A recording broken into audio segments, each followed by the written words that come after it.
Eles estavam falando lá que vão até as últimas consequências, né, nisso daí. O que isso quer dizer, ir até as últimas consequências? Toda vez que o Trump sobretaxar, eles vão igualar. Porque é isso que eles estão propondo agora, né? Só pegando o gancho aqui do Marcelo, foi muito importante, a gente volta para esse ponto. O mundo hoje é como os Estados Unidos queriam. Quando acabou a Segunda Guerra Mundial, os caras desenharam a geopolítica, a ordem mundial que a gente vive, foi desenhada por eles. A sede da ONU é em Moscou ou é em Nova York? É em Nova York. O mundo todo é do jeito que eles querem. O programa aqui é Flow ou é, sei lá, o nome em russo? Os caras conseguiram fazer absolutamente tudo do jeito que eles queriam. Inclusive, o que é mais importante ainda, a reserva de valor, né? A moeda que é utilizada no comércio internacional é o dólar. Pô, mas aí tem uma questão. Como é que a gente faz uma moeda ser a moeda utilizada internacionalmente? Essa moeda, ela tem de circular. Como é que vai circular se ela é produzida lá nos Estados Unidos? É na impressora americana que eles fazem dólar. Eles precisam comprar mais do mundo do que eles vendem. Porque se eles vendem mais, não vai ter dólar circulando suficientemente. Então, como é que os Estados Unidos chegaram nesse ponto? Fizeram o que o Marcílio falou, Bretton Woods, lá em 1944, acabou em 1971, quando o padrão ouro ele acabou, porque Bretton Woods dizia o seguinte, se você tem dólar, você consegue tanto aqui de ouro. E aí os países acreditavam assim, tá bom, então a gente vai aceitar que o dólar seja a moeda internacional, porque se eu tiver dólar, eu consigo trocar em ouro. Chegou ali em 1971, os países já estavam meio desconfiados, vocês têm mesmo dólar aí? Quer dizer, vocês têm mesmo ouro aí? Porque tem muito dólar circulando. Se eu for com todo o meu dólar aí, vocês vão me dar esse tanto de ouro? Aí os caras, não, tá bom. Mas vocês têm confiança na gente? Temos. Então, vamos fazer o seguinte. Não tem mais lastro em ouro nenhum, mas só que vocês têm a confiança nossa aqui e tem a Pax Americana, se alguma coisa acontecer, eu mando meus caças para vocês, para defender. E assim ficou as coisas acertadas. Ou seja, eles conseguiram fazer o dólar ser a moeda do comércio internacional. Mas como é que chega a esse ponto? Você precisa comprar do outro. Por exemplo, compro do Marcílio, ele é a China, eu sou os Estados Unidos, eu mando meu dólar para lá para eu pegar a mercadoria dele. Eu tenho de fazer isso com vários países para ter dólar suficiente para as pessoas ao redor do mundo. Qual é o meu custo com isso? 10 centavos para eu imprimir o dólar. Né? 10 centavos eu imprimo 100 dólares. Então, o mundo ele é totalmente como os Estados Unidos querem. E o Donald Trump está achando isso péssimo.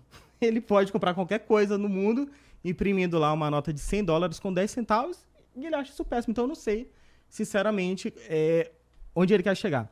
Agora, de fato, o superávit do jeito que existem desequilíbrios, não é uma relação justa totalmente com China, com outros países, mas eles não estão tentando resolver isso também. Apesar de ter o nome tarifas recíprocas, não existe reciprocidade. Por exemplo, o Brasil é um país protecionista pra caramba. Aqui tem taxa pra caramba. Não sei se o Haddad, quando veio aqui, falou que o Brasil é livre mercado, não sei qual foi o papo dele. Não. Mas aqui tem taxa pra...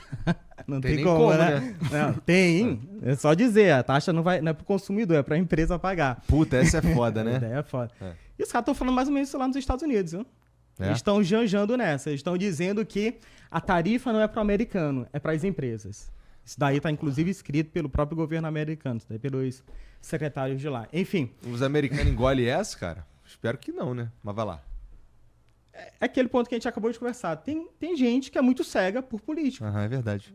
Eu gosto, eu tenho uma simpatia pelo Trump. Eu acho que ele fez muitas coisas acertadas. Em relação à cultura woke, de acabar com determinadas cotas, eu acho que essas coisas são certas, né?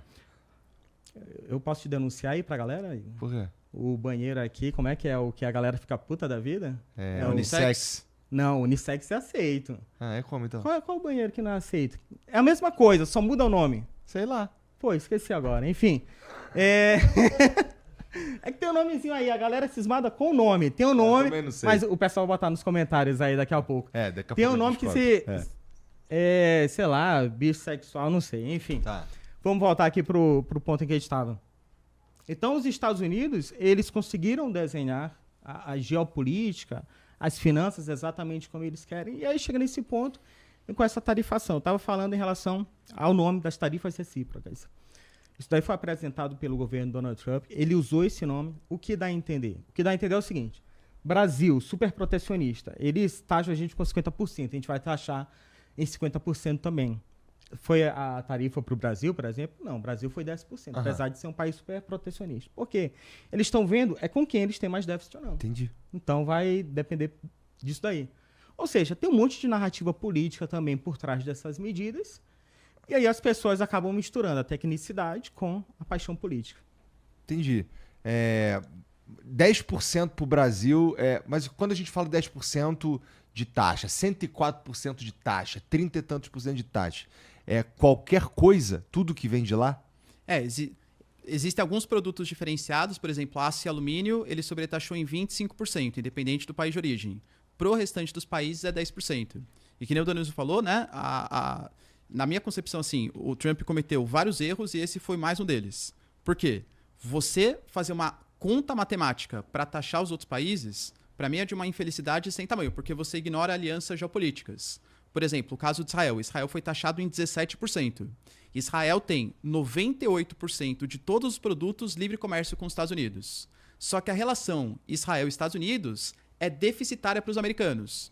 Então, Israel foi taxado em 17%. O Brasil é protecionista em vários produtos americanos. Só que a relação é superavitária para eles. O Brasil foi na taxa mínima, que é 10%. E fora que isso, pune mais países pobres. Porque você pega, por exemplo, alguns países, por exemplo, que dependem da exportação de commodities, minerais metálicos, por exemplo. Óbvio que eles vão ter uma relação superavitária com os americanos. Uhum. Porque eles exportam muitos produtos primários, mas não têm dinheiro para comprar produtos americanos. Eles merecem ser taxados, então? Quer dizer que eles são protecionistas?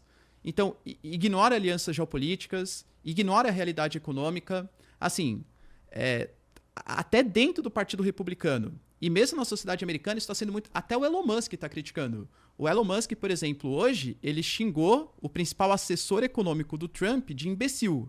O Elon Musk já está começando a ter uma certa briguinha aí com o governo. Se você tivesse perdido 11 bilhões de dólares em 3 dias... também acharia imbecil, né? Tem um probleminha aí que eu queria ter, né? Perder 11 bilhões assim em 3 dias. Puta merda. Porque o Elon Musk falou, não, eu defendo que a gente tenha um livre comércio. Meu sonho é ter um livre comércio com a Europa, livre circulação de pessoas, de comércio e tal.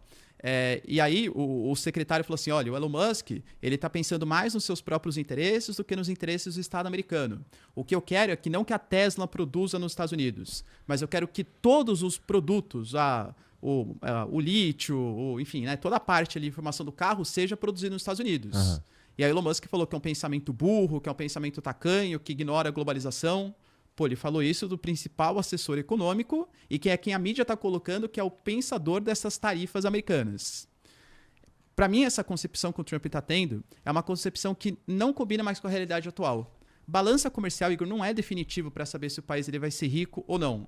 Que nem eu falei, países pobres muitas vezes têm balança comercial positiva. Claro, não importa de ninguém. Quando, por exemplo, você vai lá e assina um serviço da Amazon, do Netflix. Isso não entra na balança comercial. Mas, sei lá, você come um hambúrguer do McDonald's. Isso também não é. Os americanos estão exportando o hambúrguer para cá. Mas isso é tudo dinheiro que os Estados Unidos ganham. Os americanos ganham muito dinheiro com turismo, com serviços em vários países do mundo. Poxa, a balança comercial como ponto definitivo para a economia, isso é, sei lá, período colonial, pacto colonial, século XVI, século XVII. Claro que é uma parte importante, mas não é a parte mais importante. Então, na minha concepção, o Trump ele está ignorando alianças geopolíticas, ignorando pontos econômicos importantes que vão trazer muitos prejuízos para os Estados Unidos. Por exemplo, no caso do Canadá, vamos imaginar que o Canadá...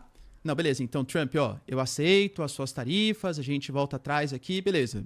Isso foi um ponto de conquista para o Trump? Em curto prazo, sim. Mas será que o governo do Canadá um dia vai confiar tanto como já confiou nos Estados Unidos? Ou será que, por exemplo, vamos tentar diversificar um pouco a nossa economia? Quando você pega, por exemplo, o setor militar da Europa, que o Trump também está querendo abandonar os europeus. Os europeus agora fizeram um pacote de 800 bilhões de euros com o Rearm Europe deles, eles não estão comprando um equipamento americano. Porque eles consideram que, além de depender menos das tropas americanas em solo europeu, eles têm que depender também de menos equipamentos americanos. Porque, sei lá, você compra um míssil americano. Pô, esse míssil americano, o software tem que ser atualizado com a colaboração dos Estados Unidos. Se os americanos não se mostram um país confiável, vou tentar aqui, sei lá, estabelecer outras parcerias. Então, é um momento, assim, na minha concepção, muito perigoso para o governo americano, que pode trazer prejuízos em longo prazo, de perda de relevância econômica. Tanto que, assim, economicamente falando, claro que é prejuízo para o mundo inteiro, mas geopoliticamente falando, para mim, o grande vencedor disso é a China. Porque a China está se saindo com o país mais razoável da história. Se os americanos fossem com calma, China, a gente tem aqui um déficit comercial, vamos tentar negociar, os americanos estavam certinhos. E podem fazer isso também com a União Europeia, que é muito protecionista. Mas agora, essa política tão grande, a China pedindo livre comércio na OMC contra os Estados Unidos, a China sai como a razoável da história. E isso vai trazer impacto geopolítico. A China acaba sendo razoável também, porque a propaganda chinesa é bem forte no Brasil. Por exemplo, a China só pode importar 34 filmes de Hollywood por ano. Então, se o cara, saiu lá 30 de dezembro, Titanic 2, os chineses lá estão loucos pra assistir. Não pode, porque só pode 34 filmes por ano. E, aliás, hoje o Xi Jinping falou que vai cancelar todos, possivelmente. Então, vai eu vou te falar agora eu vou te falar um fun fact, que eu tava um fim de semana eu fui ver o derby do Manchester United contra o Manchester City lá em Manchester. E tinha uns chineses lá, né? E eu fui trocar essas ideias aí com eles, assim, mais ou menos o que eles... Pô, cara, como é que vocês lidam com o fato do governo não deixar você, tipo, pra tu ver YouTube é uma merda, pra tu fazer não sei o que é uma merda? Ele falou assim pra mim, meu irmão, na moral, isso pode ser um problema pros caras que é mais velho. Pra nós, eu vejo YouTube todo dia, cara. Tem uma Apple TV na minha casa, pau no cu do governo, de uma forma geral. Os caras, assim, mais ou menos da nossa idade. Mas o quê? Tá VPN ligado? que eles usam? Não sei o que eles fazem, meu irmão. Ele falou, a gente não liga. Foi essa palavra que ele falou. Ainda chamou o outro. Aí, chega aí, chega aí. Ele tá falando aqui que a gente não vê YouTube. Ele, pô, a gente vê YouTube todo dia, cara. A gente não liga, foda-se. Tá ligado? Esse que é o bizarro, e aí saindo aqui totalmente do assunto, né? Da medida que teve do Supremo em querer multar quem usasse VPN, porque nem na China existe uma medida como Pois é. essa. Nem Cuba existe uma medida como essa. Os caras simplesmente fecham os olhos e pronto. O que vai fazer com... O cara tá querendo assistir o YouTube ali no fim das contas, né? E acontece exatamente isso. A proibição, ela acaba sendo para inglês ver e isso daí acaba passando batido.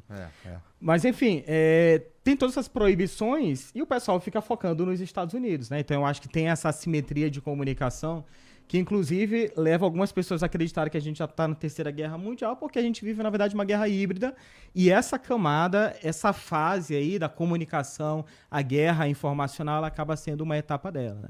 Entendi. A gente tá tendo umas guerras. O mundo tá esquisito, né? Umas guerras com bomba estourando devagar, mas felizmente, né? Mas com bomba estourando em 2 lugares, pelo menos assim, que cobertos pela mídia maiores, 2 lugares. Uma guerra comercial. Tá tendo. O mundo tá quente ultimamente. E uma coisa interessante que a gente estava falando mais cedo sobre as políticas americanas, elas não conseguirem ser de longo prazo porque vai mudando ali o presidente. Então o Brasil não consegue. O Bolsonaro faz alguma coisa, o Lula vai lá e desfaz. Às vezes é só mudar o nome, né? Às vezes só mudar o nome. Às vezes só muda o nome, enfim. E lá nos Estados Unidos é interessante que algumas políticas elas permanecem. Apesar do bipartidarismo, e talvez até por causa disso, tem alguma... Eles conversam mais, algumas coisas são políticas de Estado. E tem 2 coisas que me inculcam muito. A galera até acabou esquecendo isso, mas que foram iniciadas por Donald Trump no primeiro mandato dele, que permaneceram até hoje e foram mantidas pelo Biden, inclusive. Uma delas foi a proibição do TikTok. A proibição do TikTok não surgiu com o Joe Biden. Esse assunto começou no primeiro mandato do Donald Trump, passou pelo Joe Biden, isso daí, eles referendaram, o governo democrata também concordou com isso, voltou para o governo Trump, e o engraçado é que hoje em dia parece que ele está lutando pela permanência do TikTok, e as galera ficam assim, o Biden queria proibir, o Donald Trump tá querendo manter... Eu vi que ele falou, eu gosto do TikTok, o TikTok é legal, né? Mas ele começou essa história mas ele lá começou, atrás, mas pouquíssima gente lembra, né? E a guerra comercial também. A guerra comercial, a relação entre Estados Unidos e China, ela era relativamente harmônica. Até antes da... Porque assim... O que deu uma mudada geral aí, as pessoas, o que era normal deixou de ser normal, enfim, e o que é anormal passou a ser super tranquilo. Foi a guerra na Ucrânia. A guerra na Ucrânia, a pandemia, isso daí deu uma inversão na ordem mundial. O que é a ordem mundial também pra galera que não conhece, né? A galera pensa até que é meio teoria da conspiração. Uma ordem mundial é simplesmente uma hierarquia de poder entre os países. Então, se na Guerra Fria os 2 polos de poder eram Estados Unidos e União Soviética, isso daí não existe mais, mudou a ordem mundial, é simplesmente isso. O Trump quer reindustrializar os Estados Unidos, mas os altos custos dificultam. A política anti-imigratória complica a entrada de mão de obra barata, essencial para competir com os preços da China. O que fazer? Foi o que a gente discutiu aqui, né, Igor? Que os Estados Unidos, o Trump, tem essa política de reindustrialização com o mote, mas não faz nem muito sentido, porque os Estados Unidos, por enquanto, claro que emprego é sempre bom, né? Mas não tá com problema de emprego. Então vai gerar uma super oferta, uma super demanda de trabalhadores que não precisa nos Estados Unidos, vai encarecer o custo de produção e vai gerar até problemas para o mercado consumidor americano, entende? Então, assim, realmente não tem muito o que fazer. O Trump pensa que ele ainda tá no processo, sei lá, de capitalismo industrial, que a indústria era o mote da economia. Pô, os americanos, eles conseguem ter muito mais dinamismo econômico no setor de serviços e terceirizando o processo produtivo do que com essa política do Trump. Eu acho, até como uma pessoa que defende que o Estado tem que ser atuante em algumas áreas essenciais, pô, sei lá, a indústria de defesa americana. Talvez terceirizar a indústria de defesa não seja inteligente parte dos Estados Unidos. Então faz uns subsídios aqui, um protecionismo na defesa. Ou então, por exemplo, os americanos acham que o setor de, sei lá, chips semicondutores é muito estratégico. Então, mesmo Taiwan produzindo mais barato, os americanos vão produzir mais caro, mas como é estratégico, é essencial para o Estado americano. Então, beleza. Então, protege esse setor. Mas agora, reindustrializar com a Nike, reindustrializar com bens de consumo não duráveis, não faz nem sentido para a economia americana. Tá um século atrasado isso aí. Então. É ignorar a própria dinâmica de como funciona o capitalismo. E você que tá assistindo esse vídeo aqui no Talk Flow, dá pra você virar membro, cara, do Flow agora. É um botãozinho do lado do botão de se inscrever. A gente faz um programa semanal só pros membros. Olha. Então fique esperto aí. Se quiser virar membro, tá bem aqui do lado, é mó merreca, custa menos de R$8, irmão.